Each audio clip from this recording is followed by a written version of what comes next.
Ibadah umroh kan ibadah pribadi sebenarnya, ibadah personal. Sekarang kan udah zaman teknologi atuh ya, pakai transmitter gitu, jangan tuh teriak-teriak gitu, ganggu orang.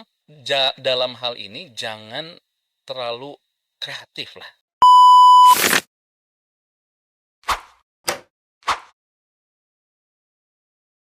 Bismillah. Nah, ini Ustadz ada pertanyaan lagi nih. Ini Ya, pertanyaannya berangkat dari sesuatu yang lagi viral nih di sosial mm, media nih. Termasuk saya juga sempat apa namanya melihat ya di sosial media mm, tersebar tentang orang-orang yang lagi sa'i mm, maupun ketika apa namanya di Bukit Safa dan Marwah Ustadz ya. Nah, itu sambil kemudian bersolawat dengan suara kencang gitu dan mm. juga dikomandoin oleh tour leadernya atau pemimpinnya. Nah, ini bagaimana hukumnya Ustadz? Apakah ini sesuai dengan syariat atau justru bertentangan?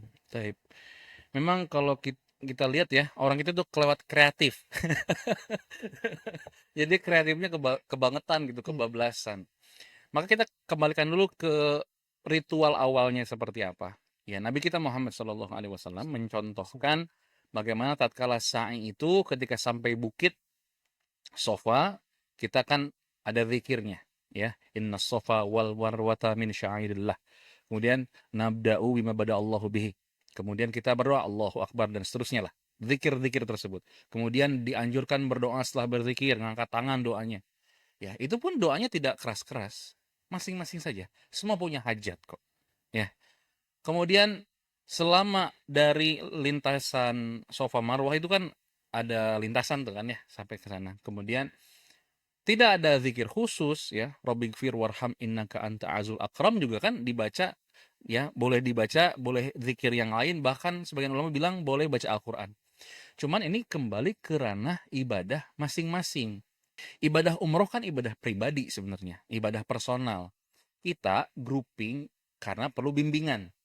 Ya, bukan berarti pembimbing juga mengomandoi untuk satu suara.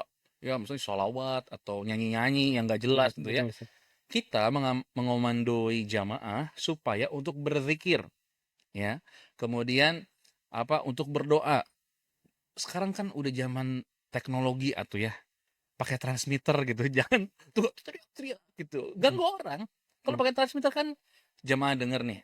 Silakan jamaah berzikir, silakan baca zikirnya. Kalau jamaahnya nggak hafal, kan mereka bawa bawa buku tuh. Makanya di pahala Oke. disediain tuh buku zikir kan ya. Zikir. Dibaca tuh. Ini zikir di Bukit Sofa, zikir di Bukit Marwah. Jadi pembimbing juga nggak perlu teriak-teriak dan kita tahu teriak-teriakan ini mengganggu kekhusyuan orang. Sedangkan kita tahu kan ya bahwa di tempat saya ini kadang ada orang sholat, ya kan ya. Kemudian ada orang yang lagi khusyuk berdoa, tiba-tiba ada yang nyanyi di pinggirnya. Betul. Ini gimana orang mau khusyuk berdoa gitu loh. Makanya dalam hal ini jangan terlalu kreatif lah.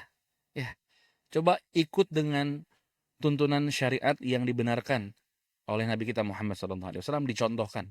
Makanya kita, pahala, saya pribadi berkomitmen untuk membimbing para jemaah itu sesuai dengan contoh Nabi dalam berzikir, dalam berdoa, kemudian bagaimana di mana kita harus berhenti, di mana kita harus berjalan. Benar-benar kita bimbing sepenuhnya. Jangan sampai seakan-akan ini benar. Bersolawat, teriak-teriak. Ingat, kita sedang berdoa kepada Rob yang maha mendengar. Para sahabat pernah ditegur sama Nabi. Apa kalian berdoa kepada Tuhan yang tuli?